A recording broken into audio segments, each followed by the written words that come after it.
জনগণের টাকায় পদ্মা সেতু আন্তর্জাতিকভাবে সমীহ পাচ্ছে বাংলাদেশ। বঙ্গবন্ধু কন্যা দেশ বিক্রি করে না, সমালোচকদের করা জবাব প্রধানমন্ত্রীর। উত্তর পূর্বাঞ্চলের বেশিরভাগ নদ নদীর পানি বাড়ছে।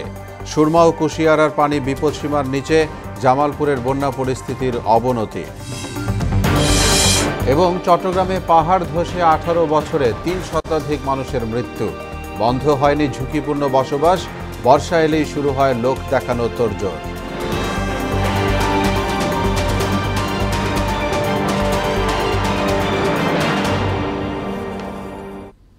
আসসালামু আলাইকুম।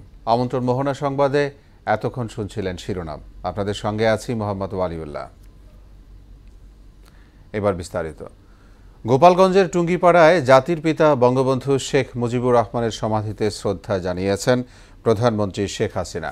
শুক্রবার বিকেলে মাওয়ায় পদ্মা সেতুর নির্মাণ কাজের সমাপনী অনুষ্ঠানে তিনি বলেন, নিজস্ব অর্থায়নে সেতু নির্মাণের সিদ্ধান্তের ফলে আন্তর্জাতিকভাবে বাংলাদেশ সমীহ পাচ্ছে। পদ্মা সেতুর ঘটনা প্রবাহ উল্লেখ করে ডক্টর ইউনুস এমডি পদের জন্য লালায়িত কেন, এমন প্রশ্নও করেন শেখ হাসিনা।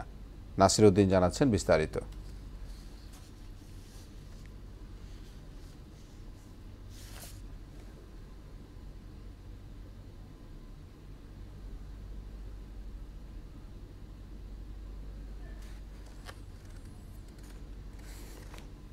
দেশের অপ্রতিরোধ্য অগ্রযাত্রায় অবিস্মরণীয় সংযোজন পদ্মা সেতু।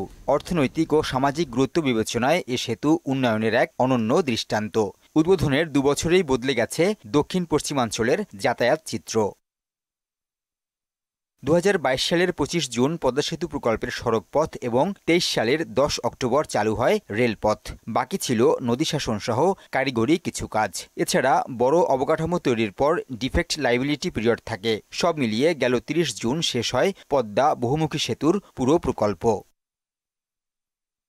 সেতুর নির্মাণ প্রকল্পের মেয়াদ শেষের সমাপনী আয়োজন বসে মাওয়া প্রান্তে। এতে প্রধান অতিথি হিসেবে যোগ দেন প্রধানমন্ত্রী শেখ হাসিনা। বক্তব্যে অর্থায়ন থেকে বিশ্বব্যাংকের সরে যাওয়া সহ নির্মাণকালের নানা অনিশ্চয়তা তুলে ধরেন তিনি। বলেন, সেতু নির্মাণে দুর্নীতির অভিযোগ কেউ প্রমাণ করতে পারেনি। কানাডা ফেডারেল কোর্টে সেই মামলায় রায় দিয়ে দিল যে এই পদ্মা সেতুর প্রকল্পের টাকায় 1 পয়সাও দুর্নীতি হয় নাই। ওয়ার্ল্ড ব্যাংক যা বলেছে সব ভুয়া, মিথ্যা, বানোয়াট।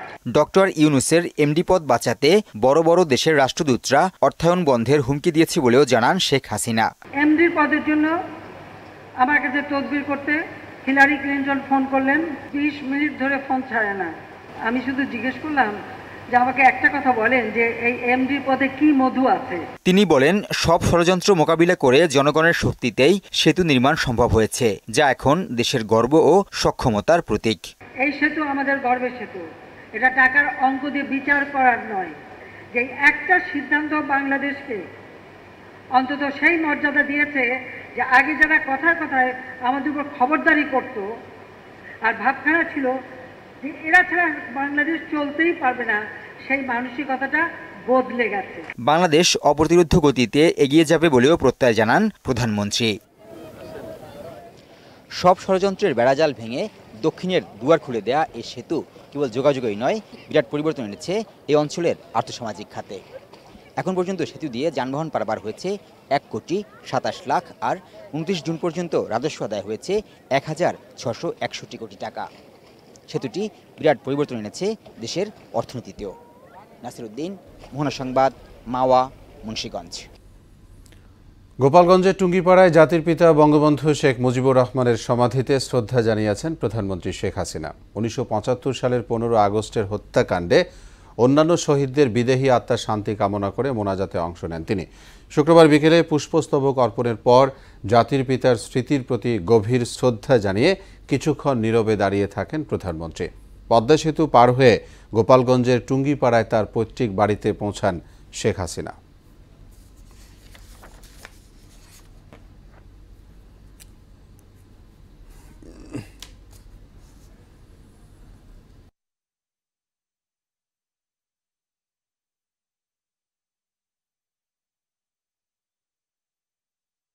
সিলেট, সুনামগঞ্জ সহ উত্তর পূর্বাঞ্চলের বেশিরভাগ নদ নদীর পানি বাড়ছে। সুনামগঞ্জের সুরমা ও কুশিয়ারা পানির বিপদসীমার নিচে আছে। তবে ব্রহ্মপুত্র, ধরালা নদীর পানি বেড়ে কুড়িগ্রাম ও গাইবান্ধায় বন্যা পরিস্থিতির অবনতি হয়েছে। জামালপুরের বন্যা পরিস্থিতি উন্নতির কোনো লক্ষণ নেই। বিস্তারিত জানাচ্ছেন তানজিদ ভুঁইয়া। সিলেটের সুরমা ও কুশিয়ারা নদীর পানি এখনো বিপদসীমার উপর দিয়ে প্রবাহিত হচ্ছে। বন্যার্তদের মাঝে ত্রাণ বিতরণ করা হচ্ছে। জেলা প্রশাসনের পক্ষ থেকে শুকনো খাবার, শিশু ও গোখাদ্য সহ প্রয়োজনীয় ত্রাণ সহায়তা দেওয়া হচ্ছে। সাম্প্রতিক বন্যায় সুনামগঞ্জের 12টি উপজেলায় 150 কিলোমিটার গ্রামীণ পাকা সড়কের ব্যাপক ক্ষয়ক্ষতি হয়েছে, যার আর্থিক পরিমাণ প্রায় 600 কোটি টাকা। গত কয়েক বছর ধরে বর্ষা বা বন্যা বিলম্বিত হচ্ছে। এর কারণ হচ্ছে মেঘালয়ের সঙ্গে যে আমাদের নদ নদীগুলো ছিল, নদ নদীর তলদেশ ভরাট হয়ে গেছে। পুরা রাস্তায় ডুবাইল, নৌকা ছাড়া আসার কোনো ইয়ে নাই। বাড়ি ঘরও দাদা পানি আছে, কেউ বাড়ি ঘর আছে, কেউ রূপ না আছে। পাহাড়ি ঢল ও ভারী বর্ষণে জামালপুরেও বাড়ছে সব নদ নদীর পানি। যমুনার পানি বিপদসীমার উপর দিয়ে প্রবাহিত হওয়ায় জেলার ইসলামপুর, দেওয়ানগঞ্জ ও মাদারগঞ্জ উপজেলার 12টি ইউনিয়নের নিম্নাঞ্চলে পানিবন্দী অনেক মানুষ। রাস্তাঘাট, ঘরবাড়ি তলিয়ে যাওয়ায় দুর্ভোগে পড়েছেন বানভাসী মানুষ। এদিকে কুড়িগ্রামে বন্যা পরিস্থিতির আরও অবনতি হয়েছে। ব্রহ্মপুত্র নদের পানি চিলমারি, নুনখাওয়া ও হাতিয়া পয়েন্টে বিপদসীমার উপর দিয়ে প্রবাহিত হচ্ছে। প্রতিদিনই প্লাবিত হচ্ছে নতুন নতুন এলাকা এবং গ্রামের পর গ্রাম। প্লাবিত হয়েছে নদ নদী তীরবর্তী নিম্নাঞ্চলের 41টি ইউনিয়নের 2 শতাধিক গ্রাম। পানিবন্দী হয়ে পড়েছে প্রায় লক্ষাধিক মানুষ। অবস্থা খুবই খারাপ। বাড়িঘর রাতের বেলা টানাটানি করছি, অনেক নদীর অনেক খুব চাপ আছে। এপাশে জমা জমি ছিল, বাড়িঘর ছিল, সব ভাঙি যাওয়া শেষ। অবস্থা খুব ভালো না। কি করি খাই, কি করি তো ইয়ে নাই। মেম্বার সাহেব তো আসে একবার দেখে চলে যায়। তানজিদ ভুঁইয়া, মোহনা সংবাদ। বন্যা পরিস্থিতির সবশেষ খবর জানাতে সিলেট থেকে সরাসরি যোগ দিবেন সহকর্মী শিপার চৌধুরী। শিপার, নিশ্চয়ই শুনতে পাচ্ছেন, জানতে চাই আজকে ঠিক কি দেখছেন জেলার বন্যা পরিস্থিতি?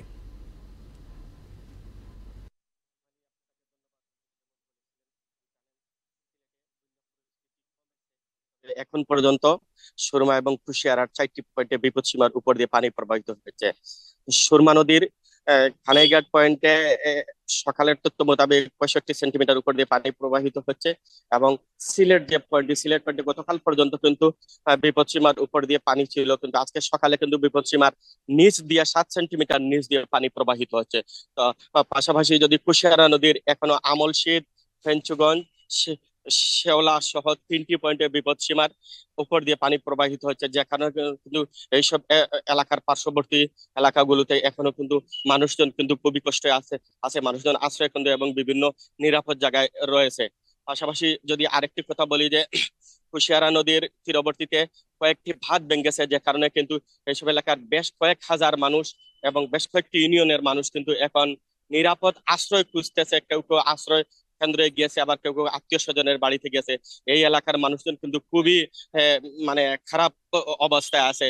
অপরদিকে তারা কিন্তু পানি উন্নয়নের কর্মকর্তাদেরকে দোষারোপ করছে যে দ্বিতীয় দফা বন্যা কমার পর তারা বারবার খুঁজছিলেন পানি উন্নয়ন কর্মকর্তাদের, কিন্তু তারা কেউ এই বাঁধগুলো দেখতে আসেনি। তাদের ভাষ্যমতে যদি ওরা সময় মতো আসতো তাহলে হয়তো বা এখানে কিছুটা কাজ বা কিছুটা যদি চেষ্টা করতো তাহলে হয়তো এই পরিস্থিতিতে এই এলাকার মানুষজন কিন্তু এই মুহূর্তে পড়তো না।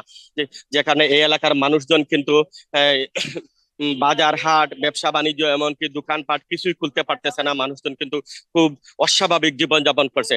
পাশাপাশি যদি আমি আপনাকে আরো একটি কথা বলি যে অপরদিকে জয়ন্তা, গোয়েনঘাট, কোম্পানিগঞ্জের পানি যদিও কমেছে, বাড়িঘর থেকে নামছে, কিন্তু এখন পর্যন্ত বাড়ির চারপাশ ঘেঁষিয়ে পানি রয়েছে, যে কারণে এলাকার মানুষজন কিন্তু বাজার হাট, দোকানপাটে বা জীবিকার তাগিদে বের হতে পারতেছে না। বের হতে হলে এই এলাকায় নৌকার প্রয়োজন হচ্ছে। যাদের নৌকা রয়েছে তারা হয়তো বের হতে পারতেছে, বাকি মানুষগুলা এখনো কিন্তু ঘরবন্দি অবস্থায়। এই অবস্থায় তারা কিভাবে খাদ্য জুটাবে বা তাদের ঘর মেরামত করবে সেই দুশ্চিন্তায়। তো যদি ত্রাণের বিষয়ে যদি বলি যে তারা কিন্তু বলতেছে যে তাদের কাছে পর্যাপ্ত পরিমাণ ত্রাণ পৌঁছতেছে না, বা যেটুকু পৌঁছে এটুকু কিন্তু অপ্রতুল।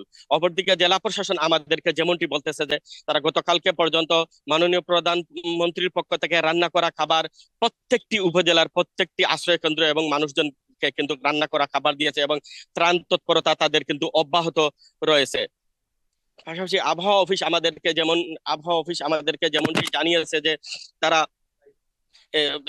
গত ২৪ ঘন্টায় প্রায় ২৫ মিলিমিটার বৃষ্টিপাত রেকর্ড করেছে এবং আগামী ২-৩ দিন যে আবহাওয়া অফিস আমাদেরকে যেটুকু জানিয়েছে যে বজ্রসহ বৃষ্টি বা ভারী বৃষ্টিপাত হওয়ার সম্ভাবনা রয়েছে, যে কারণে কিন্তু সিলেটে আবার কিন্তু বন্যার অবনতি হওয়ার সম্ভাবনা রয়েছে। তো আসলে কিন্তু সিলেটের মানে সবকটি উপজেলা বা নগরীর মানুষজন কিন্তু নিম্নাঞ্চলের মানুষজন কিন্তু এখনো কিন্তু পানিবন্দী অবস্থায় রয়েছে। এই ছিল আমার কাছ থেকে সিলেটের বন্যার সর্বশেষ তথ্য। শিপার, আপনাকে অনেক ধন্যবাদ। দর্শক, সিলেট থেকে বন্যা পরিস্থিতির খবর বলছিলেন সহকর্মী শিপার চৌধুরী। বর্ষা মৌসুমে পাহাড় ধস চট্টগ্রামের নিয়মিত ঘটনা। গত 18 বছরে এই দুর্ঘটনায় 3 শতাধিক মানুষের মৃত্যু হলেও বন্ধ হয়নি পাহাড়ের পাদদেশে ঝুঁকিপূর্ণ বসবাস। শুধুমাত্র বর্ষা এলেই শুরু হয় এদের নিরাপদ স্থানে সরিয়ে নেওয়ার তোড়জোড়। চট্টগ্রাম ব্যুরো থেকে আব্দুল হকের ক্যামেরায় সুমন কুমারদের রিপোর্ট, জানাচ্ছেন তানজিদ ভুইয়া। জেলা প্রশাসনের তথ্য অনুযায়ী জেলায় বর্তমানে সরকারি ও ব্যক্তি মালিকানাধীন 17টি অতি ঝুঁকিপূর্ণ পাহাড়ে 335টি পরিবারের বসবাস। ব্যক্তি মালিকানাধীন 10 পাহাড়ে বাস করছে 531 এবং বাকি 7 পাহাড়ে 304টি পরিবারের বসবাস। প্রতি বছরই পাহাড় ধসে প্রাণহানি রোধে নেওয়া সিদ্ধান্ত ও সুপারিশ ফাইলবন্দি থাকে। সরকারের বিভিন্ন সময়ে জারি করা আদেশ এবং উচ্চ আদালতের রায় উপেক্ষা করেই চট্টগ্রাম অঞ্চলে কাটা হচ্ছে পাহাড়। এর পাদদেশে বসবাস করা বেশিরভাগ মানুষই নিম্ন আয়ের। বৃষ্টি হলেই যেখানে মাটি ধসে ঘটছে দুর্ঘটনা। এইখানে 5 তলা ভবন করছে, বলছে যে ঝুঁকিপূর্ণ সরাইয়ে 5 তলায় নিব। এখানে এখন কি মেয়র অফিস করছে। আমাদের এখানে পাহাড় ভাঙ্গি পড়ো না এবং কি কোনোদিন কোনো ঘটনা ঘটেও নাই। আমাদের কোনো অন্য জায়গা থাকলে তো যাইতাম। এটা তো আমার বাপের মায়ের জন্মস্থান। এটা এবারও দেখা গেছে পাহাড়ের ঢালে ব্যাঙের ছাতার মতো গড়ে উঠেছে বসতি। ঝুঁকি জেনেও সেখানে বাস করছে আশ্রয়হীনরা। মাইয়গার ইনকাম কি পেটে খাইম না ঘর ভাড়া দিম। অনেক জায়গায় অনেক পাহাড় ভাঙি তো মানুষ মরছে, এই এলাকাতে পাহাড় ভাঙি মানুষ মরে না।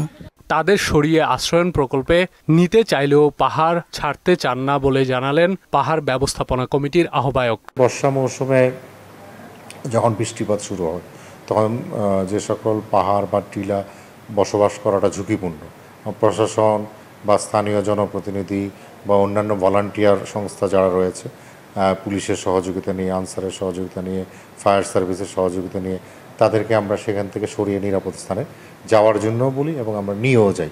প্রতি বছরই বৃষ্টির পূর্বাভাসের পর পাহাড়ের ঝুঁকিপূর্ণ বাসিন্দাদের সরিয়ে নেওয়া হয় বলেও জানান তিনি। তানজিদ ভুইয়া, মোহনা সংবাদ। রাজবাড়ীতে জনপ্রিয় হয়ে উঠেছে ড্রাগনের চাষ। অধিক লাভজনক হওয়ায় কৃষকরা এটি চাষে ঝুঁকছেন। স্বল্প পরিসরে অল্প খরচে এটি চাষ করা যায় বলে এতে আগ্রহী হচ্ছেন নতুন উদ্যোক্তারা, আর তাদের সব ধরনের সহায়তা দিচ্ছে কৃষি বিভাগ। রাজবাড়ী থেকে ইউসুফ মিয়ার তথ্যে আরও জানাচ্ছেন শারমিন স্বর্ণা। রাজবাড়ীর 5টি উপজেলাতেই এবার ড্রাগন ফলের চাষ হয়েছে। রাজবাড়ীর সদর, বালিয়াকান্দি, কালুখালী ও পাংশা উপজেলার চাষিরা এটি চাষ করে লাভের মুখ দেখছেন। নতুন অনেক উদ্যোক্তাও এটি চাষে আগ্রহী হচ্ছেন। বর্তমানে প্রতি কেজি ড্রাগন 150 থেকে 250 টাকা দরে বিক্রি হচ্ছে। স্থানীয় চাহিদা মিটিয়ে এখানকার ড্রাগন যাচ্ছে ফরিদপুর, মাগুরা, কুষ্টিয়া, চুয়াডাঙ্গা ও ঢাকা সহ আশপাশের জেলাগুলোতে। খেতে প্রচুর পরিমাণে ফল এসছে এবং বর্তমান ফল অনেক পেকেও গেছে। আমাদের বাগানে প্রচুর ফল ধরেছে। আমি করছি, আমার করায় মনে করি সফলতা আসবে।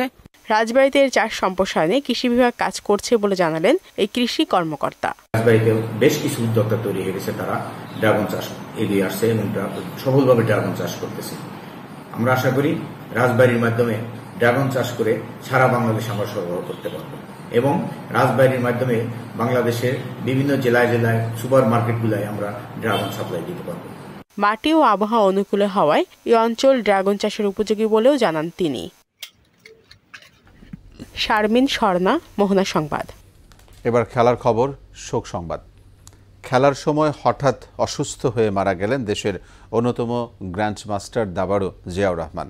ইন্না লিল্লাহি ওয়া ইন্না ইলাইহি রাজিউন। তার বয়স হয়েছিল 50 বছর। বিকেলে জাতীয় দাবা চ্যাম্পিয়নশিপে 12তম রাউন্ডে গ্র্যান্ড মাস্টার এনামুল হোসেন রাজীবের বিপক্ষে খেলছিলেন জিয়াউর।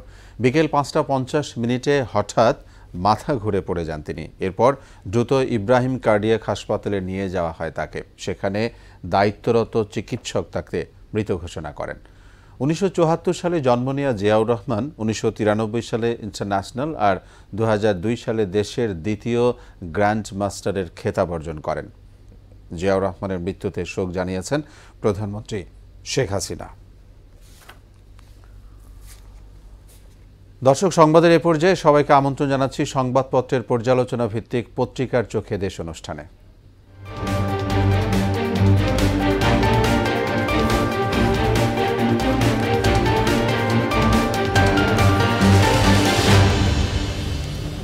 দেশের শীর্ষ দৈনিকগুলোর প্রধান শিরোনাম নিয়ে আমাদের সঙ্গে পত্রিকার চোখে দেশ অনুষ্ঠানে স্টুডিওতে উপস্থিত আছেন মোহনা টেলিভিশনের যুগ্ম বার্তা সম্পাদক নয়ন মুরাদ।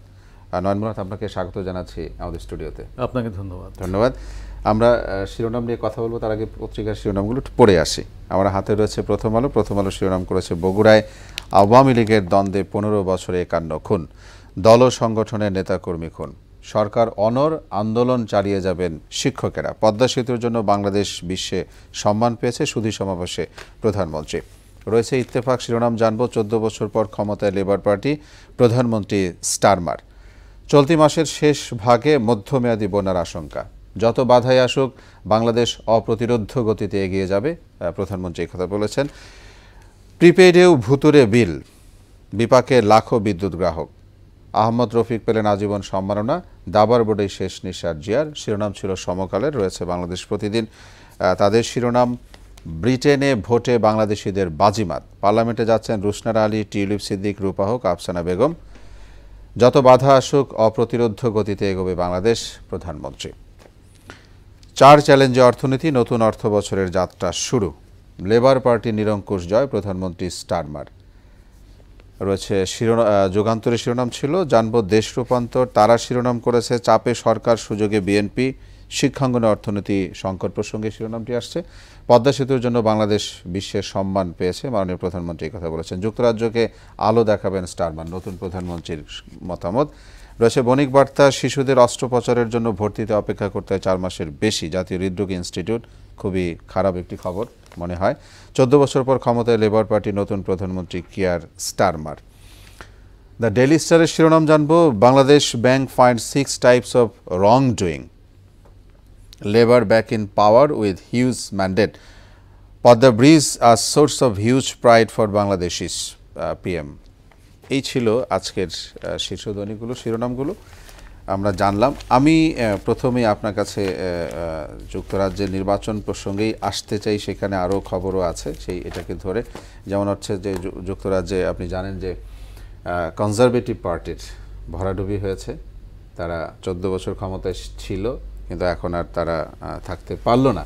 তার পেছনে বেশ কিছু কারণ আছে, সেটি নিয়ে আমরা বিস্তারিত কথা আসবে জানবো। কিন্তু 412 আসন পেয়েছে হচ্ছে লেবার পার্টি, কেয়ার স্টারমার উনি আসলেন। 326 আসন পেলেই তারা একক সংখ্যাগরিষ্ঠ নির্বাচন করতে পারে, আর লেবার পার্টি পেয়েছে মাত্র 100। দেখুন, মানে যুক্তরাজ্যের নির্বাচন কিংবা যুক্তরাজ্যের সরকার গঠন যাই বলুন না কেন, বাংলাদেশের দিক থেকে যদি আমি চিন্তা করি তাহলে যুক্তরাজ্যের এই সামগ্রিক বিষয় কিন্তু আমাদের জন্য অত্যন্ত গুরুত্বপূর্ণ। কারণ বাংলাদেশের অনেক বাংলাদেশি, মানে সেটা কিন্তু মানে শতের কোঠায় না, হাজার হাজার বাংলাদেশি যুক্তরাজ্যে প্রবাসী হিসেবে বসবাস করেন এবং তারা সেখান থেকে আমাদেরকে রেমিটেন্স পাঠান। তো সেই জায়গায় মানে লন্ডনে কিংবা বৃহৎ অর্থে যদি আমরা যুক্তরাজ্যে বলি, সেই বাংলাদেশিদের সংখ্যাটা এত বেশি যে ওখান থেকে অনেক বড় একটা সাপোর্ট বাংলাদেশ পায় অর্থনৈতিকভাবে। আর দ্বিতীয়ত হচ্ছে, যদি এর আগে যারা ছিলেন কনজারভেটিভ পার্টি, এখন লেবার পার্টি ক্ষমতায় আসছেন, অলরেডি এসে গেছেন, স্টারমার অলরেডি প্রধানমন্ত্রী ডিক্লেয়ার। তো সেক্ষেত্রে যদি এমন হয় যে স্টারমার কিন্তু বামপন্থী নেতা, হ্যাঁ, তো লেফটিস্ট হিসেবে উনি কি ধরনের আইডিওলজি, উনি যদি ওনার আইডিওলজির দিক থেকে যেমন বামপন্থী নেতা বা উনি একজন লেফটিস্ট লিডার, এই জায়গাটি যেভাবে প্রতিষ্ঠিত করা হচ্ছে তার মানে কাল থেকে আমি ভাবছি যে যদি উনি মানে ওনার আইডিওলজি প্রতিষ্ঠিত করতে গিয়ে উদার পন্থা থেকে একটু সরে যান বা এই ধরনের কোনো সমস্যা তৈরি তখন আমাদের দেশে আপনি যেটা বলতেন যে প্রবাসীদের কোনো রকম সমস্যা হয় কিনা বা সেই সমস্যাটা যদি আমাদের উপরে পড়ে বা বাংলাদেশিদের উপরে পড়ে মানে সেখানে প্রবলেম হলে একটা প্রভাব অবশ্যই পড়তে পারে, সেটা অবশ্যই দুশ্চিন্তার বিষয়। তবে একটি সুখবর হচ্ছে যে বাংলাদেশি 3 জন এমপি, জি আমি সেই শিরোনাম ধরে আসবো, বাংলাদেশ প্রতিদিন শিরোনাম করেছে ব্রিটেনে ভোটে বাংলাদেশিদের বাজিমাত, পার্লামেন্টে যাচ্ছেন রুশনার আলী, টিউলিপ সিদ্দিক, রূপাওক, আফসানা বেগম। এই টিউলিপ সিদ্দিক তো আমাদের জন্য অবশ্যই গর্ব, আমাদের জাতির পিতার নাতনি, প্রধানমন্ত্রীর ভাস্তি। তো সেই জায়গা থেকে উনি কিন্তু বারবার নির্বাচিত হচ্ছেন, একই সাথে এই পর্যন্ত 4বার, এবার 4বার নির্বাচিত হলেন। তা একই সাথে রুশনার আলী আছেন, রূপাওক আছেন, আফসানা বেগম আছেন। তো ওনারা কিন্তু বেশ জনপ্রিয় লিডার সেখানে, এবং রাস্তায় হাঁটলেই মানুষ তাদেরকে মানে কেমন আছেন মানে ব্যাপারটা এরকম আর কি। তো এই জায়গাটা কিন্তু অত্যন্ত মানে সুখকর একটি বিষয় যে ওখানে তারা পজিটিভ লিডারশিপ ওখানে তারা দেখাতে পেরেছেন। তো সামগ্রিকভাবে দেখা যাক, দায়িত্ব নিক, তারপরে হয়তো কিছুদিন গেলে বোঝা যাবে, তখন হয়তো বোঝা যাবে যে আপনি সঠিক কথা বলেছেন, তখন বোঝা যাবে। আর বিষয় হলো যে ঋষি সোনাক হচ্ছে যে দ্রব্যমূল্যর বিষয়গুলো নিয়ে একটু হয়তো দাম বেড়ে গেছে, এরকম একটা বিষয় ছিল। তবে একটা গুরুত্বপূর্ণ বিষয় আছে কিন্তু এখানে, এটা না বললেই না, যে ঋষি সোনাক মানে এতটা স্মার্টলি, মানে কাল থেকে আমি দেখে আসছি যে এতটা স্মার্টলি উনি বিনয়ের সাথে এই রেজাল্টটা মেনে নিয়েছেন, এটি কিন্তু খুবই পজিটিভ একটা দিক। উনি বিনয়ের সাথে মেনে নিয়েছেন এবং হচ্ছে যে রানী তৃতীয় এলিজাবেথের সাথে উনি দেখাও করেছেন, সেখানে এসে তার পদত্যাগপত্র জমা দিয়েছেন। এটি কথা যে হাসি মুখে বিনয়ের সাথে মেনে নিয়েছেন। এখান থেকে শিক্ষার একটা বিষয় আছে যে আমরা সমকাল পত্রিকার একটি শিরোনাম ধরে আসতে চাই, প্রিপেডেও ভুতুরে বিল। আমি এটুকু বলি আপনার কাছে জানতে চাচ্ছি। দেখুন, এই বিদ্যুতের বিল নিয়ে মানে সেই স্বাধীনতার পর থেকেই বলা যায়, মানে যখন থেকে বিদ্যুৎ মানুষ ব্যবহার করা শুরু করেছে সেদিন থেকেই মনে হয় যে এর একটা ভুতুরে বিলের বা এই যে মানুষের বিল নিয়ে যে ঝামেলা, মাস শেষে দেখা গেছে যে মানে যেটুকু ব্যবহার করা হয়েছে তার চেয়ে অধিক এবং কয়েক গুণ বেশি। এটা যখন পোস্টপেইড ছিল, এখন প্রিপেইড, তাও তো সব জায়গায় হয় নাই, অধিকাংশ এলাকায় হয়েছে। এখন দেখা গেছে যে কারণে এই প্রিপেইড করা হয়েছে, যে যেটুকু আপনি টাকা ওখানে রিচার্জ করবেন ততটুকুই ব্যবহার করবেন। কিন্তু দেখা যাচ্ছে যে একদিকে তো বিদ্যুতের দাম বেশি, দফায় দফায় বাড়ানো হয়েছে, আরেকটা জায়গায় হচ্ছে যে মানে কেন যেন আপনি কার্ড রিচার্জ করছেন, কার্ড পাঞ্চ করেছেন, হয়তো 1000 টাকা ভরেছেন, 500 টাকা ভরেছেন, 2 দিন মুহূর্তের মধ্যে, 2 দিন 3 দিনের মধ্যে আপনি আর এটা কোনো হিসাব নাই, হিসাবটা কার কাছে চাবেন সেই জায়গাটাও নাই। জি আমরা একদম শেষ পর্যায়ে আপনার কাছে এক কথা জানতে চাই, যত বাধাই আসুক বাংলাদেশ অপ্রতিরোধ্য গতিতে এগিয়ে যাবে, মাননীয় প্রধানমন্ত্রী কথা। এটি হচ্ছে পদ্মা সেতুর যে সার্বিক প্রকল্প, পদ্মা সেতু শুরু থেকে এখন পর্যন্ত, গতকাল পর্যন্ত রেল প্রকল্প সহ পদ্মা সেতুর এপার ওপার, তো সব কিছু মিলিয়ে পদ্মা সেতুর সামগ্রিক উন্নয়ন মানে প্রকল্পের কাজ শেষ হয়েছে। সেই প্রকল্প শেষের সমাপনী অনুষ্ঠানে গতকাল প্রধানমন্ত্রী বক্তব্য দিয়েছেন এবং সেখানে তিনি এই আশাবাদ ব্যক্ত করেছেন এবং সারা বিশ্ব পদ্মা সেতুর এভাবে তৈরি হওয়ার কারণে বিশ্ব যে আমাদেরকে সমীহ করছে এবং বিশ্বব্যাংক আমাদেরকে লোন দিতে চায়নি, তারা আরেকটি সেতুর প্রস্তাবও দিয়েছেন, এই কথা প্রধানমন্ত্রী বলেছেন। এটা আমাদের জন্য অবশ্যই আশাব্যঞ্জক। আপনাকে অসংখ্য ধন্যবাদ আমাদের সঙ্গে সময় দেওয়ার জন্য। আপনাকে ধন্যবাদ। দর্শক, এরই সাথে শেষ করছি মোহনা সংবাদ। যাবার আগে শিরোনামগুলো জানিয়ে দিব আরো একবার।